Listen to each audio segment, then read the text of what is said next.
Good morning. My name is Grayson, and I go to new churches by myself and talk about it in order to acclimate or encourage people who haven't gone in a while or have never gone to church. And to show you guys, it's not super scary. So, with that being said, it has been a second since I have done this because I took a break when I took a break from school. So I went home and I just went to my home church and I did not go to any new churches. And I feel like now that it's been a second, it is like a little bit scary again, a little bit daunting, but sure, it'll be fine. With that being said, I'm going to a non-denominational church today because that is like my comfort zone. So I figured it would be best for me to like ease back into it. So I actually chose this church today because every single day this week I drove to class, I passed by it, and I'd actually had someone suggest it to me like that I had class with before, so I'm gonna go check it out today.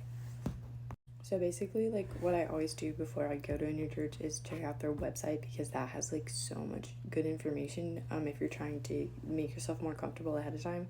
So I checked out the website, I looked at all of their like pictures on there because they didn't have like a blatant dress code, but most of the time, you know, non-denominational, it's pretty casual, so I'm wearing jeans and a sweater. Because it's cold. Like in the summer I'd wear jeans and like a t-shirt, you know what I mean? But anyway, I checked out the website and I had like all the service times. It has like obviously the address, but then it'll give you sort of information about their beliefs and some of their past sermons and teachings and things, which I did not like watch those. I feel like if I had been like really nervous I probably would have watched them, but I feel like it's gonna be pretty laid back. So but okay, I'm gonna get ready to go and then I'm gonna head there, and afterwards I will tell you all about it. Okay, I just got here. Moment of transparency. I don't know where to go inside at the moment. I think I have an idea, but I don't know for sure, and I'm feeling kind of nervous. And I know I shouldn't. I should just like pretend like I know what's happening, but you don't have to do that. You can be nervous. So, yeah, but I'm gonna get outside and I'm gonna figure it out, and it's gonna be fine.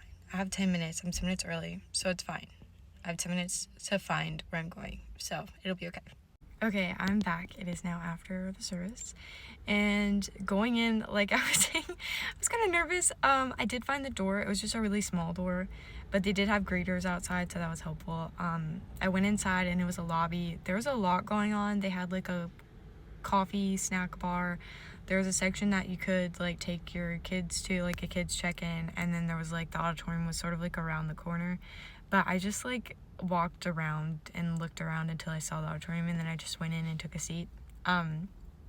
Then they had worship, which this was like my really only thing that I would say would like probably keep me from going again, and even then I could maybe look past it. But during the worship time they had like two people, one on the stage and then one off the stage, like sort of in front of the chairs, which I thought that the guy on the stage was like an ASL interpreter.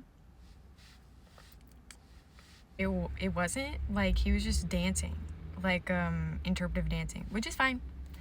That's your vibe, you can do that, whatever. And then the woman that was in front of the chairs was also dancing, but like in front of the stage, like back and forth, and she had all these flags that she was running around with, and it's kind of distracting to me, honestly, and I was just more confused about what was going on. I mean, sure, it's a form of worship, but nothing that I'd ever seen before.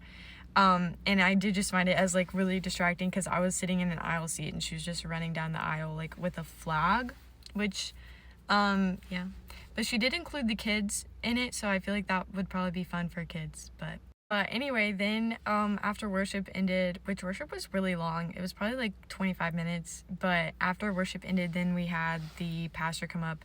Then there was another guy who came up with him and like did a quick announcement, and then the pastor like went into his sermon, and so it was like a 30-minute sermon. Like, it was and I enjoyed it a lot, really. I got a lot of notes from it. It's basically just about like the goodness of God and how God is goodness and how it's his pleasure to be good, and like all of his gifts to us are just goodness, like from him.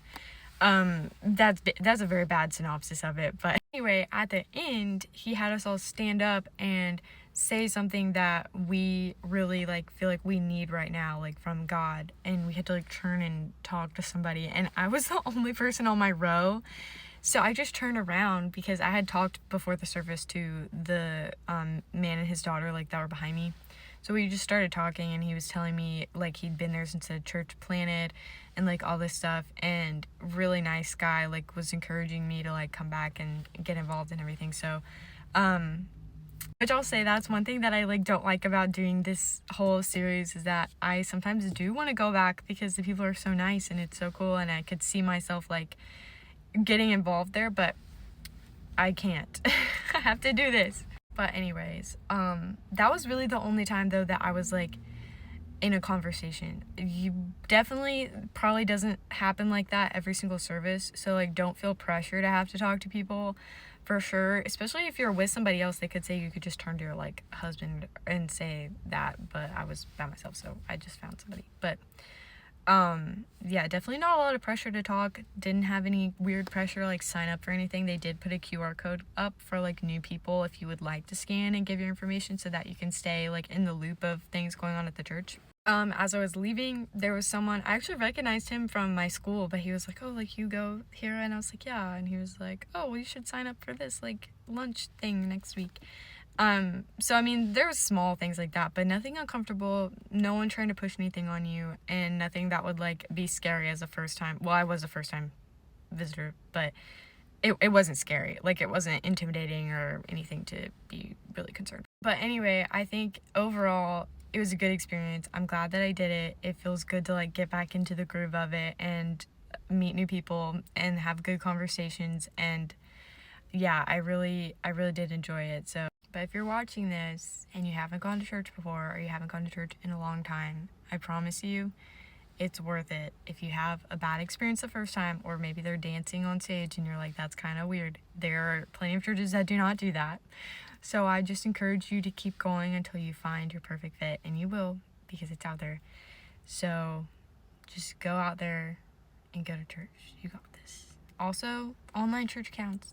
Just go watch a video. You don't have to talk to anybody. But I will say community is good to have. A good community that can uplift you and help you and support you is great. Alright, that's it for today. So thank you for watching, and if you see this, I hope you have a great week, and I hope you have a great rest of your Sunday, and go and do great things, okay? And if you need something, if you feel like you need something from God, then put it in the comments or something, and I'll pray for you. I got you. Bye.